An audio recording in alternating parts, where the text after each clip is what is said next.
But the Pakistanis would probably say that you are underestimating how complicated their situation is, and that the concept that they should either control or stop or start Taliban activity, for example, in Afghanistan, is not quite as easy as it. I think it's very easy. For 14 years, they milked the West under the pretext that we want to fight the Taliban.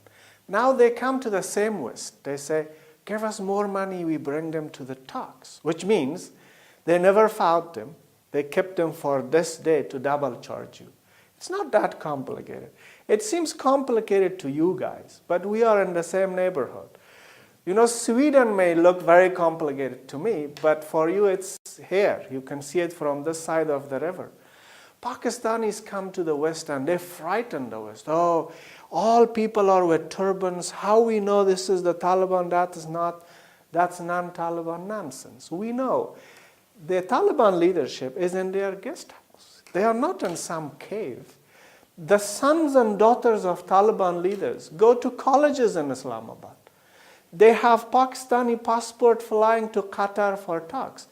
You know, yes, when they speak to you, they may impress you with complications of their presentation, but when they are with us, they cannot look into our eyes because they lie.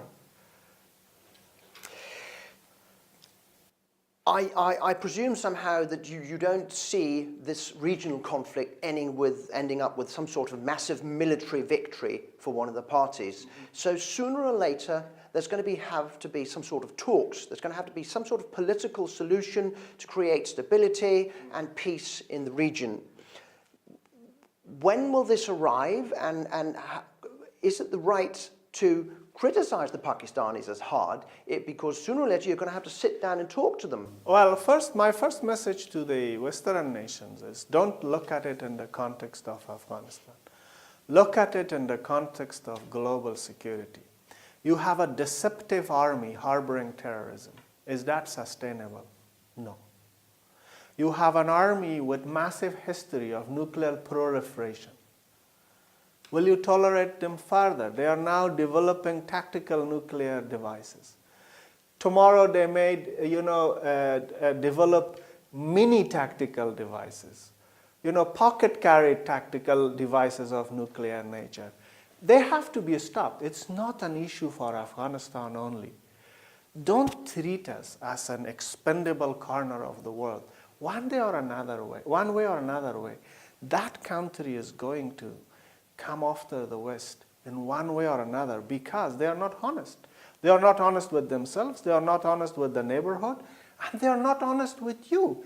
Where was Osama bin Laden found? Not in my street. He was found near Pakistan's principal and largest military academy. So the question should be, was it known to the Pakistani military or no? If it was known, it's a guilt. It's a sin. If it was not known, it's a double sin. How come you have nuclear device, but you don't know who lives 15 kilometers away from your largest nuclear plant, laboratory?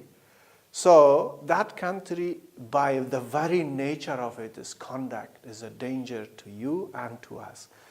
But don't ask, we have to negotiate. Sure, we have to negotiate, not for the sake of Afghanistan alone, for the sake of the whole world.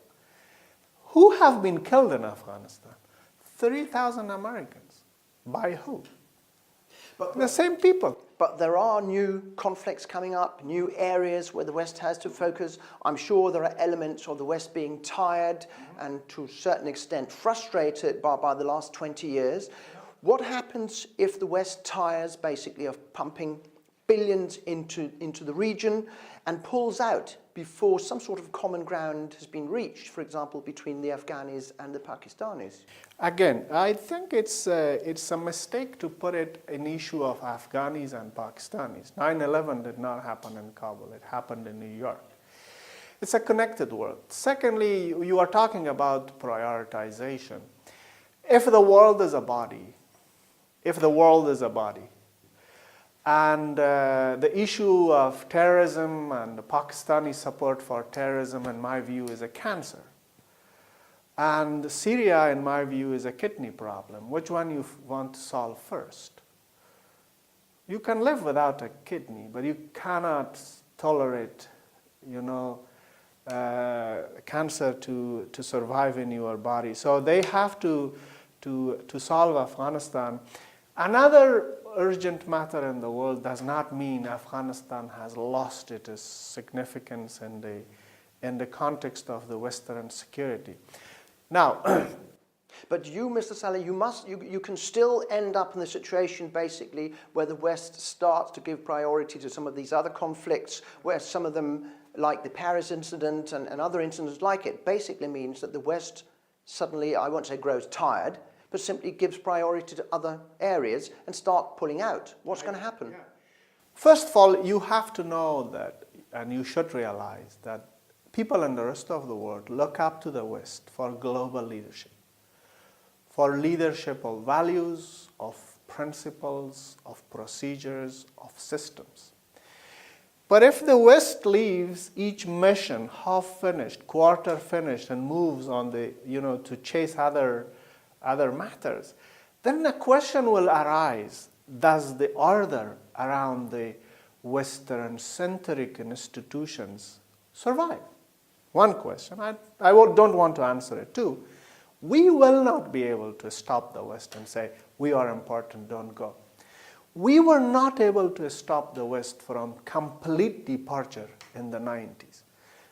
We allied ourselves with the West. We defeated the Soviet army. We inherited a country of destitution, poverty, distraction. Nothing was left. The West said, my job is done, goodbye. NGOs were closed down, embassies were closed down, media paid no attention. Came 9/11. So today we are going back to that legalistic language of the 90s.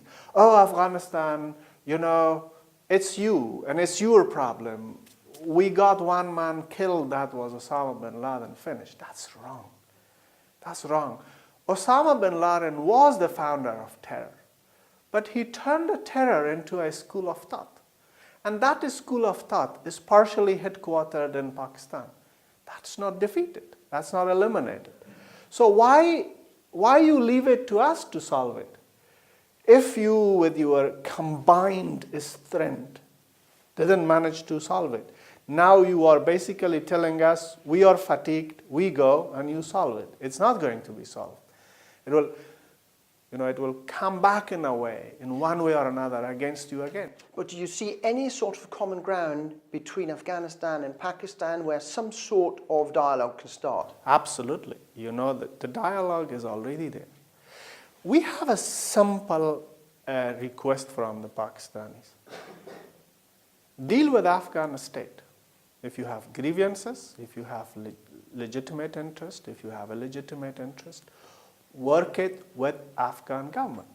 Let us end once and forever the culture of treating terror non-state actors when we have problem with a state. Okay, they may have a lot of problems with us, but the solution is not because they have problem with us, then they create a terrorist state, an alternative terrorist state, and hurting us because there's a problem. We say, let's have dialogue. But the dialogue should be substantive and it should not be deceptive. But the problem is, they are not recognizing one Afghanistan.